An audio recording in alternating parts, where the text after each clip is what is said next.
Welcome back to Commerce Hub. Guys, welcome back to my channel Commerce Hub. So today we will learn or understand the new topic, that is economic growth. तो economic growth जो है macro economics का topic है, जिसमें हम देखते हैं कि ओवरऑल कैसी इकोनॉमिक ग्रोथ होती है एक कंट्री की। ठीक है, तो इकोनॉमिक ग्रोथ बेसिकली क्या होती है? इकोनॉमिक ग्रोथ तो होती है जब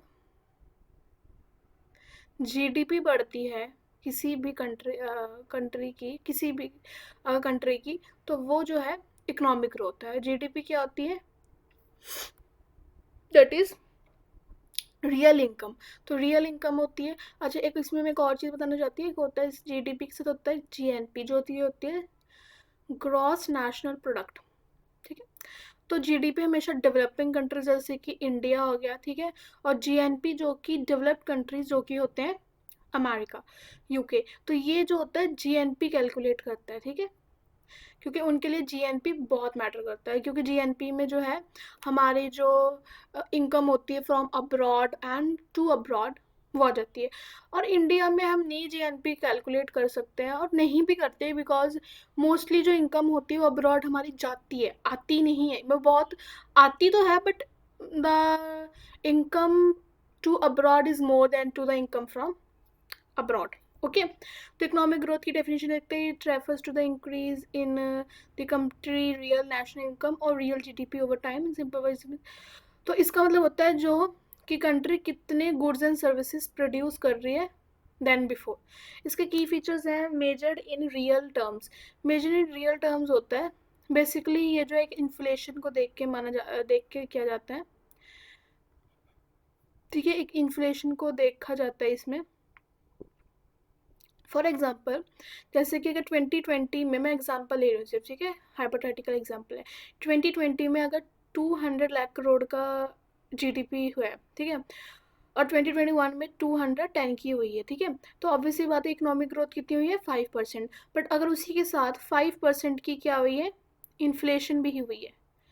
5% की क्या हुई है? ये 5 है गाइस, 3 नहीं है। ठीक है, थोड़ा पेन दिक्कत आ जाती है, पेन नहीं है ना मेरे पास, मैं लैपटॉप से कर रही हूँ इसलिए। तो 5% की इन्फ्लेशन है, ठीक है, तो वो क्या हो गया ना, वो फिर ग्रोथ नहीं है। वो तो मतलब ये होगा कि ऑब्वियसली बात, अगर आप अपने प्रोडक्ट के प्राइसेस बढ़ा रहे हो, है ना, आप सर्विसेज के प्राइसेस बढ़ा रहे हो, तो ऑब्वियसली बात है इन्फ्लेशन बढ़ेगा, और इन्फ्लेशन बढ़ेगा तो इकोनॉमिक ग्रोथ भी बढ़ेगी, क्योंकि डिमांड बढ़ेगी। डिमांड बढ़ेगी तो ऑब्वियसली प्राइसेस बढ़ेंगे, तो उसके रिलेटेड है। ठीक है, ये एक्सप्रेस जो है ऑब्वियसली परसेंटेज ग्रोथ रेट में, तो जैसे इसमें है इकोनॉमिक ग्रोथ इज 5%, और कैलकुलेटेड ईयरली और क्वार्टरली। क्वार्टरली भी करते हैं और एनुअली भी करते हैं। ठीक है, आपने देखा है कि हमेशा न्यूज़ में आता ही है कि क्वार्टरली कितना हमारा जीडीपी हुआ है ना, और ईयरली ओवरऑल भी देखा जाता है। Okay, next is challenges. अब हम चैलेंजेस क्या आते हैं? ठीक है, चैलेंजेस, पहला चैलेंज होता है इनकम इक्वालिटी, इनइक्वालिटी। क्या होता है? अब जीडीपी अगर बढ़ रही है हमारा, तो ऑब्वियसली बात है country is doing very well, but इसे इनकम जो है डिस्ट्रीब्यूशन में बहुत दिक्कत आती है, और वो भी specially developing countries like India, क्योंकि जो रिच होता है वो बहुत ज़्यादा रिच होता रहता है, और जो पुअर है वो बहुत ज़्यादा पुअर होता रहता है। ठीक है, मतलब रिच के पास इतना पैसा जाता है सॉरी गाइस, रिच के पास इतना पैसा होता जा रहा है, पुअर जो उतना ही गरीब होता जा रहा है, मतलब अमीर अमीर होता जा रहा है और गरीब गरीब होता जा रहा है। ठीक है, तो ये growth in demerit products. Demerit products वो होते हैं जो हार्मफुल प्रोडक्ट्स होते हैं, जैसे कि सिगरेट, टबाको, अल्कोहल, इसकी भी ग्रोथ होती है। ऑब्वियसली बात है गाइस, तुम खुद देखो ना, अगर जीडीपी बढ़ रही है ऑब्वियसली बात है उसकी डिमांड बढ़ेगी। और ये जो प्रोडक्ट्स होते हैं, एक तो वैसे ही बहुत हैबिचुअल प्रोडक्ट्स होते हैं ना, मतलब एडिक्टिव प्रोडक्ट्स होते हैं कि लोग इनको छोड़ भी नहीं सकते, तो इनकी भी ग्रोथ होती है, जो कि हमारी इकोनॉमी के लिए ठीक नहीं है। क्यों? क्योंकि अगर इनकी ग्रोथ, इनकी डिमांड बढ़ेगी, इनका सब कुछ बढ़ेगा, तो ऑब्वियसली बात है हमें हेल्थ केयर सर्विसेज को भी बढ़ाना पड़ेगा, गवर्नमेंट को उसमें भी लगाने पड़ेगा, पैसा स्पेंडिंग करनी पड़ेगी अपनी, क्योंकि ऑब्वियसली बात है आपने देखा इससे बहुत कैंसर जैसी बीमारी होती है, और कैंसर का कोई क्योर नहीं है, there is no cure in the cancer. Okay, environmental impact भी बढ़ता है, क्योंकि बिजनेस जो है अगर उनको बहुत अच्छी ग्रोथ लेनी है, तो वो इन्वायरमेंटल को देख के नहीं बना सकते प्रोडक्ट्स, है ना, क्योंकि अगर इन्वायरमेंट फ्री जो प्रोडक्ट्स बनाएंगे, तो वो क्या होंगे? वो वाले प्रोडक्ट्स उनको उनको बनाने के लिए उनकी कॉस्ट बढ़ेगी, है ना, कॉस्ट इफेक्टिव नहीं हो, कॉस्ट बढ़ जाएगी। तो इसलिए इससे इन्वायरमेंट को भी इम्पैक्ट पड़ता है। अब जैसे कि जो इंडस्ट्रीज होती है वो इतना सारा वेस्ट निकालती है ना, अब ऑब्वियस सी बात है ना, वो उसको रख के भी क्या कर लेंगे, वो निकालना ही पड़ेगा, पर वो कहाँ निकालेंगे, लेक्स पे निकालते हैं, जिससे क्या होता है, पोल्यूशन क्रिएट होता है, और जब पोल्यूशन हो जाता है तो बहुत ज़्यादा इन्वायरमेंट ख़राब होता है, और जब पोल्यूशन हो तो लोगों की हेल्थ ख़राब होती है, जिससे हमें अपने हेल्थ केयर स्ट्रक्चर और अच्छा करना होता है। इन्फ्लेशन रिस्क आपको मैंने बता चुकी हूँ, इन्फ्लेशन रिस्क पिछली वाली स्लाइड में भी, कि इन्फ्लेशन रिस्क कैसे हो सकता है। ऑब्वियस सी बात है गाइस, अगर जीडीपी बढ़ रही है ना, तो डिमांड भी बढ़ेगी प्रोडक्ट्स की, एम्प्लॉयमेंट बढ़ेगी, सब कुछ बढ़ेगा, और जब ये सब कुछ बढ़ेगा तो प्राइसेस भी बढ़ेंगे, और जब प्राइसेस बढ़ेंगे तो क्या होगा, इन्फ्लेशन। ओके, अब आता है factors affecting the economic growth. पहला आता है नेचुरल रिसोर्सेज, ठीक, जैसे कि हमारे यहाँ पे इंडिया में एग्रीकल्चर है, हमारे यहाँ की लैंड्स बहुत अच्छी है ना, हमारे यहाँ की जो लैंड्स है ना बहुत ही फर्टाइल है, जिससे हम जो अच्छी तरह से जो कर सकते हैं, क्रॉप्स ग्रो कर सकते हैं। तो वो हमारे लिए क्या है, एक बहुत ही अच्छा फैक्टर है जिससे हमारी इकोनॉमिक ग्रोथ बढ़ती है। ठीक, पर अगर तुम देखो मिडिल ईस्ट कंट्रीज में देखोगे, वहाँ पे वैसे ही है, क्योंकि वो लोग ऑयल माइनिंग करते हैं, ऑयल माइनिंग करते तो उससे क्या होती है, बैरन लैंड्स हो जाती है, ठीक है, खंजर बन जाती है लैंड्स। तो फिर उनको क्या करना पड़ता है, ऑब्वियस बात है, इम्पोर्ट करना पड़ता है ना, तो उनको इम्पोर्ट बढ़ जाता है, तो वो एक तरह से नेगेटिव भी है, ठीक है।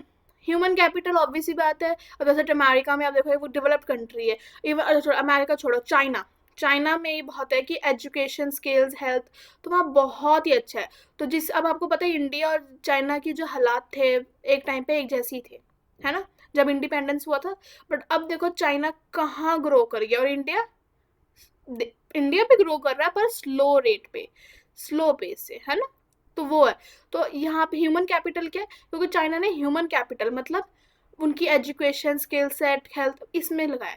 कैपिटल फॉर्मेशन में भी मतलब उन्होंने इंडस्ट्रियलाइजेशन को बहुत ही ज़्यादा कह सकते हैं कि बहुत ज़्यादा बढ़ाया है उनको, है ना, बहुत ज़्यादा उनका जो फोकस था ना, दे फोकस्ड ऑन इंडस्ट्री, जैसे कैपिटल फॉर्मेशन, मशीन्स रखी, इंफ्रास्ट्रक्चर, अब तो हमारे इंडिया में भी कर रहे हैं इंफ्रास्ट्रक्चर, है ना। अब देखो अगर इंफ्रास्ट्रक्चर अच्छा होगा तभी, और ये जो जेप्टो जोमेटो ब्लिंकिट है तभी चल पाएंगे ना, तभी तो रोड्स अच्छी होंगी, तभी तो 5 मिनट्स डिलीवरी 10 मिनट्स डिलीवरी हो पाएंगे, तभी जो है सर्कुलेशन ऑफ मनी होगा, तभी तो जीडीपी बढ़ेगी, तभी डिमांड बढ़ेगी प्रोडक्ट्स की, है ना। टेक्नोलॉजी इनोवेशन बहुत ज़रूरी है ना, टेक्नोलॉजी भी बहुत है, क्योंकि अब अमेरिका देख लो, इसलिए अमेरिका ही बहुत है, उनकी टेक्नोलॉजी देखो, चैट जीपीटी निकालते हैं एप्पल, है ना, टेस्ला, तो उनकी टेक्नोलॉजी और इनोवेशन इतनी अच्छी है और इतनी एडवांस्ड है, उनकी खुद ही वो इतने क्या कहते हैं, सुपर इकोनॉमी बन चुके हैं, ठीक है। पॉलिटिकल अगर स्टेबल और गुड है, अब जैसा इसका एग्जांपल आप दे सकते हो जो कि बांग्लादेश, अपने पिछले साल ही देखा जो बांग्लादेश में क्या हुआ, वहाँ की जो गवर्नमेंट था वो गिर गई, ठीक है, शेख हसीना को भागना पड़ा वहाँ से। ओके, सो मैं कोई ऐसा मतलब किसी के रिलेटेड नहीं बोल रही, जस्ट कि थोड़ा फन के लिए, तो Sheikh Hasina had to leave her country, है ना। तो उससे क्या हुआ, तो ऑब्वियस अगर पॉलिटिकल स्टेबल ही नहीं है, गुड गवर्नेंस ही नहीं है, तो ऑब्वियस बात है उससे जो इकोनॉमिक ग्रोथ को भी इफेक्ट पड़ता है।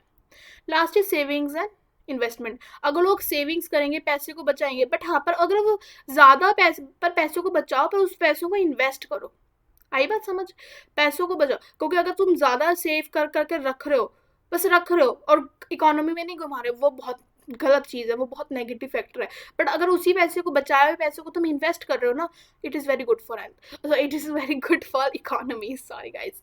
ओके, अब गाइज मेरे को ना इसमें एक और चीज़ बतानी थी आप लोगों को, कि ना देखो ये तो हम कर रहे हैं सब कुछ, ठीक है, मैं आपको एक और चीज़ बताना चाहती हूँ, इकोनॉमिक ग्रोथ को हम ना एक तराजू पे नहीं देख सकते। क्यों नहीं देख सकते वो मैं बताती हूँ।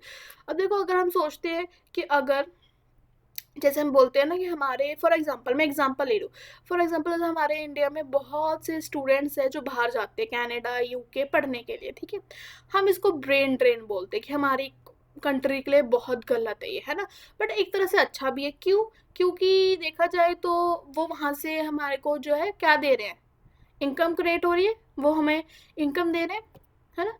अब्रॉड से क्या आ रही है, इनकम आ रही है, ठीक है, ये सॉरी गाइस एक मिनट, तो अब्रॉड से क्या हो रहा है, इनकम आ रही है, तो फिर क्या हो रहा है ना, इससे क्या होता है कि जैसे कि अगर हर एक चीज़ में नेगेटिव फैक्टर भी है पॉजिटिव फैक्टर भी है। अगर तुम देखो कि हाँ, पॉजिटिव फैक्टर ये कि हमें इनकम आ रही है अब्रॉड से, ठीक है, हमारी जीडीपी बढ़ रही है, हमारी जीडीपी में जो है वो इनकम डिमांड बढ़ रही है उस प्रोडक्ट्स की, है ना, प्रोडक्ट्स आ रहे हैं, है ना, लोग जो हो रहा है इनकम ही हो रहा, प्रोडक्ट्स भी तो भेजते हैं लोग, एप्पल के फ़ोन भेजते हैं, सब कुछ भेजते हैं, उसकी डिमांड बढ़ रही है उन प्रोडक्ट्स की यहाँ पे, और उसका जो डिमांड बढ़ रही है तो जीडीपी बढ़ रही है, बट उसका नेगेटिव फैक्टर भी है, क्यों, क्योंकि वो जो टैलेंट है वो तो चला गया ना उधर, है ना। अब आपने अभी देखा है कि हमारे यहाँ हमारे गूगल में अब जो सीईओ है ना, सुंदर पिचाई, और ये सब कुछ है माइक्रोसॉफ्ट में, सीईओ कौन बन रहा है, इंडियन के बन रहा है, क्योंकि उनके पास टैलेंट है ना। बट ऑब्वियस बात है, अब हमारे क्या इधर क्या हो रहा है कि एक तो सपोर्ट नहीं मिल रहा है गाइस, सपोर्ट, गवर्नमेंट का सपोर्ट बहुत ज़रूरी होता है, ओके। जैसे कि आपने देखा सैमसंग, जो सैमसंग उनको अपनी गवर्नमेंट जो है, कोरिया की गवर्नमेंट है, उन्होंने बहुत सपोर्ट किया उन्हें, बहुत ज़्यादा, ठीक है, तभी वो यहाँ तक पहुँच पाई है। नेक्स्ट इज मैनेजिंग ग्रोथ, हम अब इसको मैनेज कैसे कर सकते हैं इस ग्रोथ को। First is budget deficit. Budget deficit क्या होता है ना, जब हमारे इम्पोर्ट्स जो है is more then the exports, ठीक है, जब हमारे इम्पोर्ट्स जो है एक्सपोर्ट से ज़्यादा है, ठीक है, तो इसीलिए इसको हम बोलते हैं बजट डेफिशिट बोलते हैं। हमें कैसे मैनेज करना है, अगर देखो हमारे अगर जैसे इकोनॉमी में ये चल रहा है कि इम्पोर्ट बहुत ज़्यादा, एक्सपोर्ट बहुत कम हो रहा है ना, तो हमें क्या करना होगा, हमें उसमें क्या करना होता है, फिर हमें बोरो करने पड़ते हैं, पैसा, बहुत पैसा लेना पड़ता है ना फिर हमें, क्योंकि पैसा ही नहीं इकोनॉमी में, तो हमें बोरो करना पड़ेगा पैसा को, ठीक है। जब पैसे को बोरो करेंगे और डिफ्लेशनरी गैप आ जाएगा, डिफ्लेशनरी गैप की इतना ज़्यादा गैप आ जाएगा कि जो हमारे एक्सपेंडिचर है वो इतने सारे हैं और इनकम हमारी क्या है, कम है, ठीक है। तो हमें क्या करना चाहते हैं, हमें इसको ठीक करना होता है। हम कैसे ठीक कर सकते हैं, हमें अपने इंटरेस्ट रेट्स कम करने चाहिए, जैसे यहाँ पे लिखा भी हुआ है मैंने, ठीक है, हमें इंटरेस्ट रेट्स जो है कम करने चाहिए अपने, और अगर इंटरेस्ट रेट कम होंगे तो लोग जो ज़्यादा लोन लेंगे, जब लोन लेंगे तो ऑब्वियस मतलब पैसा उनके पास आएगा, जब उनके पास पैसा आएगा तो स्पेंडिंग बढ़ेंगे, वो अपने वो जो है पैसे को खर्च कर सकेंगे, जब खर्च करेंगे तो डिमांड भी बढ़ेगी उस चीज़ की, ऑब्वियस बात है ना, उस क्योंकि वो डिमांड बढ़ेगी तो ऑब्वियस सी बात है उस खर्च, फिर जब डिमांड बढ़ जाएगी तो ऑब्वियस विजिबिलिटी भी बढ़ जाएगी। हमें इम्प्रूव करने चाहिए अपने फैक्टर्स ऑफ प्रोडक्शन को, कि जो बिजनेसेस बना रहे हैं अपने फैक्टर्स ऑफ प्रोडक्शन कौन कौन से, लैंड, लेबर, कैपिटल और एंटरप्रेन्योर, ठीक है, ये सब कुछ है, आई बात समझ, ठीक है, ये सब कुछ है। तो अब अगर बिजनेस इसको जो है एफिशिएंटली और इफेक्टिवली यूज करे अपने बिजनेसेस में, तो क्या हो सकता है, तो वो जो है इकोनॉमी को अच्छे से, ग्रोथ को यूज कर सकते हैं, उसको अच्छे से यूटिलाइज कर सकते हैं। गाइस एक बार हमेशा याद रखना, देखो अगर ग्रोथ कम है, हमने हमेशा देखा अगर इकोनॉमी की जो ग्रोथ डिक्लाइन में जा रही है, जैसे बांग्लादेश, तो वो ऑब्वियस बात है नेगेटिव फैक्टर, इवन के भी पाकिस्तान में भी हुआ है ना। बट जो इकोनॉमी है ना गाइस, जो ज़्यादा उसमें भी नहीं जा सकती, ज़्यादा ग्रोथ नहीं हो सकती उसके, ठीक है, एक मैक्सिमम लेवल पे जाके वो रुक ही जाती है। फॉर एग्जांपल अमेरिका, अमेरिका में आपने देखा अभी जस्ट वो अपनी पीक पे पहुंची थी इकोनॉमी ग्रोथ में, जो अपना पीक था उनका, ठीक है, फिर उसके बाद क्या होता है ना, कोई भी इकोनॉमी अगर अपने पीक पे पहुंच जाती है ना, वो फिर धीरे धीरे धीरे धीरे करके डाउनफॉल में आती ही आती है। क्यों आती है, क्योंकि गाइस रिसोर्सेज तो वही है ना, दिन के है तो 24 घंटे ही ना, उसको 25 घंटे तो हम कर नहीं सकते, है ना, ना उसको 26 घंटे कर सकते, लेबर फोर्स तो उतनी ही लगेगी ना, और आप खुद सोचो ना, डिमांड बढ़ बढ़ के कितनी ही जाएगी, है ना। अब तुम वही सोच लो, 100 करोड़ का अगर कोई घर है, 100 करोड़ का अगर कोई घर है, तो नेगोशिएशन भी तो होते हैं ना, वो कहेंगे नहीं यार हमें 100 करोड़ में नहीं लेना, हमें तुम 90 करोड़ में दे, 80 करोड़ में दे, है ना, ऐसे नेगोशिएशन भी होते हैं, ज़रूरी तो नहीं है। अब आपकी मॉम्स कितनी बार्गेनिंग करती है कि नहीं करती, कि नहीं भाई से आप ये कर लो, ये तो ऑब्वियस सी बात है, तो ये तो हाँ, इकोनॉमी की ग्रोथ होनी चाहिए एट अ स्लोअर पेस, मतलब स्लोअर पेस भी नहीं कहूँगी, हाँ इकोनॉमी की ग्रोथ होनी चाहिए, गिरनी नहीं चाहिए इकोनॉमी की ग्रोथ, हाँ ठीक है, इकोनॉमी की ग्रोथ होनी चाहिए, बट हाँ पर जब इकोनॉमी अपने पीक लेवल पे पहुंच जाती है तो ऑब्वियस सी बात है, ये चीज़ हमेशा याद रखना, मैं आपको अगले वीडियो में ये चीज़ बनाऊंगी, इसका एक बहुत ही इंटरेस्टिंग टॉपिक मैं बताती हूँ, बहुत ही इंटरेस्टिंग टॉपिक है ये, कि जब इकोनॉमी अपने पीक पे पहुंचती है तो कैसे गिरती है, कैसे रिसेशन आता है, जो कि हमने यूके यूएसए सब कंट्रीज़ में देखा है, डेवलप्ड कंट्रीज़ में देखा है, ठीक है, उस पर मैं एक वीडियो बनाऊंगी, सो प्लीज़ गाइज कमेंट अगर आपको इस पर एक वीडियो चाहिए, okay, and please like share and subscribe the channel, and please इस चैनल को बहुत सपोर्ट कीजिए, क्योंकि ये सिर्फ कॉमर्स स्टूडेंट्स के लिए बना हुआ है, कॉमर्स स्टूडेंट्स के लिए। मैंने देखा कि इतने चैनल्स, मतलब ऐसी ऐसी चीज़ें ना बनी नहीं हुई, इवन कि मैं एज अ स्टूडेंट जब देखती थी ना कि हाँ यार ये चीज़ें हैं ही नहीं है, मतलब फिर ऊपर से टीचर्स भी नहीं बता पाते हैं। तो हाँ, अब अगर आपको ऐसा चैनल मिल रहा है जिसमें आपको हाँ बता रहे हैं कि एक एक टॉपिक को कवर किया जा रहा है, जैसे अब आप खुद देखो ना गाइस, इकोनॉमिक ग्रोथ क्या है, हमने तो बचपन से जब से हमने कॉमर्स में +1 +2 से शुरू किया है, इकोनॉमिक ग्रोथ इज रियली हम यही देखते आ रहे हैं, जीडीपी बढ़ रही है। बट हाँ, मैंने आपको बहुत ही वास्ट लेवल पे समझाया कि इकोनॉमिक ग्रोथ क्या होती है और हम इसको कैसे मैनेज कर सकते हैं, ठीक है। क्योंकि इकोनॉमिक ग्रोथ आपको ये ज़रूर बताया टीचर्स ने कि अगर गिर रही है तो वो गलत है, बट ये भी बताना चाहिए कि अगर वो बहुत ज़्यादा अगर पीक लेवल पे गई है, अपने जैसे अमेरिका की अब इकोनॉमी गई है पीक लेवल पे, तो वो भी गिरती है, क्योंकि रिसोर्सेज तो उतनी ही है, रिसोर्सेज को नहीं हम बदल सकते हैं, है ना गाइज। लैंड तो उतनी है, उस लैंड को हम कितना खींच खींच के कितना कर लेंगे, खींच भी नहीं सकते लैंड को तो वैसे देखा जाए तो, है ना। तो please please guys support this channel. Thank you so much for watching this video.